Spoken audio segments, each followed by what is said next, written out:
இன்றைய இறைவார்த்தை தியானத்திற்கு உங்களை அன்புடன் வரவேற்கிறேன். முதல் வாசகத்தில் எலியாவின் வாழ்க்கை பற்றி கேட்கிறோம். எலியா இறைவனுக்காக முழுவதுமாக வாழ்ந்தார். மக்கள் அவரை ஏற்காத நேரங்களிலும் அவர் உண்மையை தைரியமாக பேசினார். இறைவனுக்கு உண்மையாக இருந்த வாழ்க்கை எப்போதும் வீணாகாது என்பதை எலியா நமக்கு கற்றுத் தருகிறார். புது ஏற்பாடில் முதலில் இறை ஆட்சியையும் அவருடைய நீதியையும் தேடுங்கள் என்று இயேசு கூறுகிறார். எலியா அதையே தனது வாழ்க்கையில் செய்து காட்டினார். பதிலுரைப்பு பாடல் இறைவன் அரசராக ஆட்சி செய்கிறார் என்று அறிவிக்கிறது. உலகத்தில் பல மாற்றங்கள் வந்தாலும் இறைவனின் ஆட்சி மாறுவதில்லை.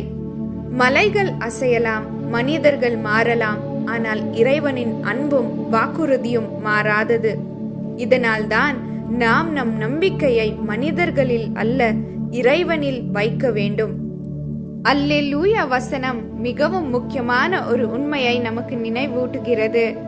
இயேசு கிறிஸ்துவை நம்பி ஏற்றுக்கொள்ளும் போது நாம் இறைவனின் பிள்ளைகள் ஆகிறோம். பைபிளில் அவரை ஏற்றுக்கொண்ட அனைவருக்கும் இறைவனின் பிள்ளைகளாகும் உரிமையை அவர் கொடுத்தார் என்று கூறப்படுகிறது. அதனால் நாம் இறைவனை தூரத்தில் இருக்கும் ஒருவராக நினைக்காமல் அப்பா, தந்தையே என்று அன்போடு அழைக்கும் அவருடைய பிள்ளைகளாக இருக்கிறோம்.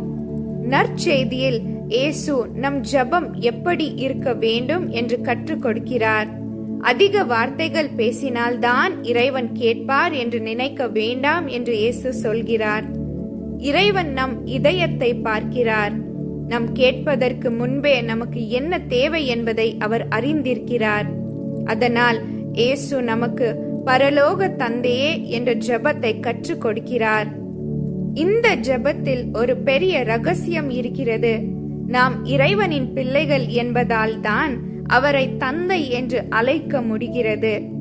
இந்த ஜெபம் நமக்கு நம்பிக்கை, கீழ்ப்படிதல், அன்பு மற்றும் மன்னிப்பை கற்று தருகிறது. மொத்தத்தில் எலியாவை போல் இறைவனுக்கு உண்மையாக இருப்போம். சங்கீதம் சொல்வது போல இறைவனை முழுவதுமாக நம்புவோம். இயேசு கற்றுக் கொடுத்தது போல எளிமையாகவும் மனதாரவும் ஜெபிப்போம். இறைவனின் பிள்ளைகளாக அன்பிலும் மன்னிப்பிலும் வாழ்வோம். இன்றைக்கு நாம் நினைவில் வைத்துக் கொள்ள வேண்டிய சில எளிய நடைமுறைகள்.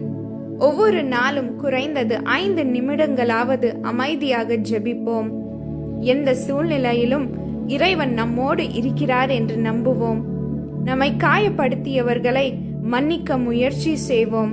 ஒவ்வொரு நாளும் நாம் இறைவனின் அன்பான பிள்ளைகள் என்பதை நினைவில் வைத்துக் கொள்வோம். ஆமென்.